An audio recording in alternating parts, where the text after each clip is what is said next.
আসসালামু আলাইকুম সবাইকে। কি অবস্থা সবার? কেমন আছেন সবাই? আশা করছি সবাই ভালো আছেন। কিছুদিন আগে আমি ৩.৫ পাউন্ডের একটা গায়ে হলুদের কেক তৈরি করেছিলাম।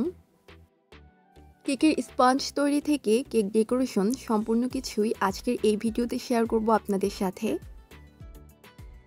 ৩.৫ পাউন্ড কেকের জন্য আমি এখানে ডিম নিয়েছি ৬টা, আর এখানে আমি চিনি দিয়ে দিয়েছি ১.৫ কাপ পরিমাণ। বিটারের সাহায্যে খুব ভালোভাবে বিট করে ডিমের ফোমটা তৈরি হয়ে গেলে দিয়ে দিচ্ছি ভ্যানিলা এসেন্স এবং রান্নার তেল। ভ্যানিলা এসেন্স এবং তেল দিয়ে আরেকটু বিট করে নিলাম। এখন আমি আগে থেকে চেলে রাখা শুকনো উপকরণগুলো দিয়ে দিচ্ছি। শুকনো উপকরণগুলো ধাপে ধাপে দিয়ে ডিমের যে ফোম ছিল সেটার সাথে মিশিয়ে আমি কেক ব্যাটারটা রেডি করে নিলাম।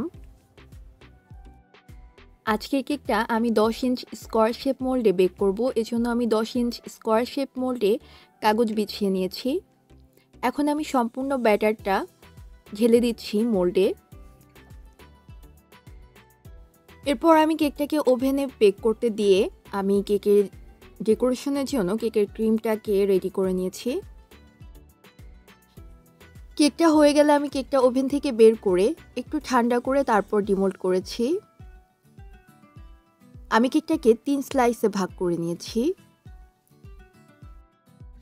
কেক ডেকোরেশন করতে করতে কেক নিয়েই আপনাদের সাথে কিছু কথা শেয়ার করি। এই কেকটা হচ্ছে আমাকে যে অর্ডার করে সে আমার খুবই পছন্দের একজন মানুষ, আর সে তার বোনের হলুদের জন্য কেকটা অর্ডার করে। মূলত আপুদের হচ্ছে বিয়ের প্রোগ্রামটা হুট করে হয়ে যায়, মানে দেখতে এসে বিয়ে এই টাইপের। তো কালকে বিয়ে, আপু হচ্ছে আজকে ঢাকা থেকে আসছে, এরকম অবস্থা। তো আপু হচ্ছে এসে আমাকে ফোন করে যে আপু আমার বোনের তো এভাবে বিয়ে ঠিক হয়ে গেছে, আমাদের একটা কেক লাগবে হলুদের প্রোগ্রামের জন্য। আপু হচ্ছে হলুদের প্রোগ্রামের জন্য থিম কেকটা চাচ্ছিল। তো আমার কাছে এটা আসলে আমি তখন আপুকে কি বলবো আমি সেটাও বুঝতে পারছিলাম না, কারণ মূলত হচ্ছে আমি থিম কেকের অর্ডার একটু সময় হাতে রেখে তারপরেই করে থাকি, আর এমনিতে তো কেকের অর্ডার থাকেই নর্মাল কেকের। তো আপুর যেহেতু পরের দিন কেক লাগতো, আর আপু আমাকে আগের দিন বিকালে হচ্ছে কল করে যে আপু আমার হচ্ছে কালকে কেক লাগবে। এরপর হচ্ছে আমি কেকটা রেডি করি সন্ধ্যার পরে। কেকটা রেডি করার পরে কেকটা হচ্ছে আমার ফন্ডেন্ট দিয়ে ডেকোরেশন করতে হবে। তো আমি ফন্ডেন্টের যে কাজটা ওইটা ভাবছি যে পরদিন করব, কারণ ফন্ডেন্ট দিয়ে কেক ফ্রিজে রাখা যায় না, এটা হয়তো অনেকেই জানেন। আর যারা জানেন না তারা তো আজকে জেনে নিলেন। আমি কেক হচ্ছে রাতে রেডি করে রেখেছি, মানে বানিয়ে কমপ্লিট করে ক্রিম দিয়ে হচ্ছে কোট করে রেখে দিয়েছি ফিনিশিং দিয়ে। তো আপু আমাকে রাত্রে ৯টা বাজে নক করে বলতেছে যে আপু আমাদের হচ্ছে কেকটা কালকে না, আমাদের হচ্ছে কেকটা পরশুদিন লাগবে। আপু হচ্ছে তাড়াহুড়ায় খেয়াল করতে পারেনি যে আপুর কেকটা আসলে কালকে লাগবে না পরশুদিন লাগবে। তারপরে পরে হচ্ছে আপুর গিয়ে মনে পড়েছে যে আপু আমাকে হচ্ছে পরের দিনের কথা বলেছিল। তো আমি আপুকে বলি যে আপু আপনি কেকটা যে পরশুদিন দিবেন, তো ২ দিন কেক তো আমার বানানো হয়ে গেছে এবং আমি হচ্ছে করে রেখে দিয়েছি। তো আপু বলল আপু সমস্যা নেই, আপনি আমাকে হচ্ছে কেকটা জাস্ট পরশুদিন ডেলিভারি দিলেই হবে। আমার আবার ওইদিনে হচ্ছে গ্রামের বাড়িতে যাওয়ার প্রোগ্রাম ছিল। তো আমি আপুকে বললাম যে, "আপু আমি তো একটু গ্রামের বাড়িতে যেতে চাচ্ছি।" তো আপু আমাকে বলল যে, "আপু কোনো সমস্যা নেই। আপনি আমাকে তাহলে কেকটা কালকেই ডেলিভারি করে দেন। আমি এটা যদি ফ্রিজে রেখে দিই তাহলে তো কোনো সমস্যা হবে না।" তো আমি আপুকে বললাম যে, "আপু আমি তো কালকে কেকটা আপনাকে করে দিতে পারব না। তার কারণ হচ্ছে কালকে আপনি কেকটা নিয়ে তো ফ্রিজে রাখতে পারবেন না। কারণ এখানে হচ্ছে ফন্ডেন্ট দিয়ে ডেকোরেশন করা। আর ফন্ডেন্ট দিয়ে তো কেক আপনি ওভারনাইট ফ্রিজে রাখতে পারবেন না। তাহলে ফন্ডেন্ট গুলা মেল্ট হয়ে যাবে।" তো এটা শুনে আর কি আপুর মন খারাপ হয়ে যায়। আপু আমাকে বলে যে, "আপু আসলে আমি তো জানিই না যে ফন্ডেন্ট দিয়ে হচ্ছে ডেকোরেশন করলে এই হবে। তো জানলে হয়তো আমি আরেকটু করতাম।"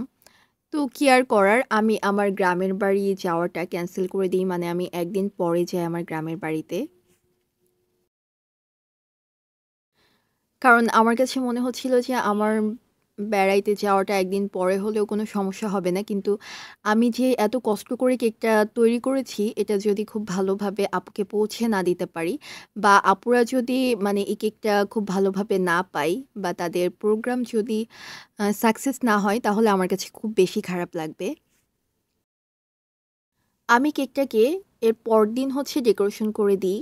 মানে আপুদের যেদিন প্রোগ্রাম ছিল সেদিন হচ্ছে ফন্ডেন্ট দিয়ে আমি ডেকোরেশনটা কেকের করে দিই। আর এখানে আমি কিছু এডিবল ফ্লোরও এড করে দিয়েছি।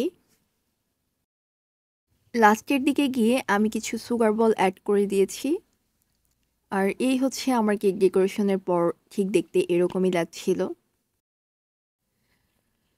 আমাদের তৈরি অধিকাংশ কেকের পিছনেই এরকম কিছু গল্প থাকে। সেই গল্পগুলা আমরা হয়তো আপনাদেরকে বলি না বা আপনারা হয়তো জানেন না। তো আজকে আমি এই গল্পটা শেয়ার করলাম তার কারণ হচ্ছে যে এটা আমার ভিডিওতে থেকে যাবে। আর যাতে ভবিষ্যতে আমি যখন এই কেকের ভিডিও দেখব তখন আমার এই জিনিসটা মনে পড়ে। এই তো আর কি। সবাই ভালো থাকবেন। আল্লাহ হাফেজ।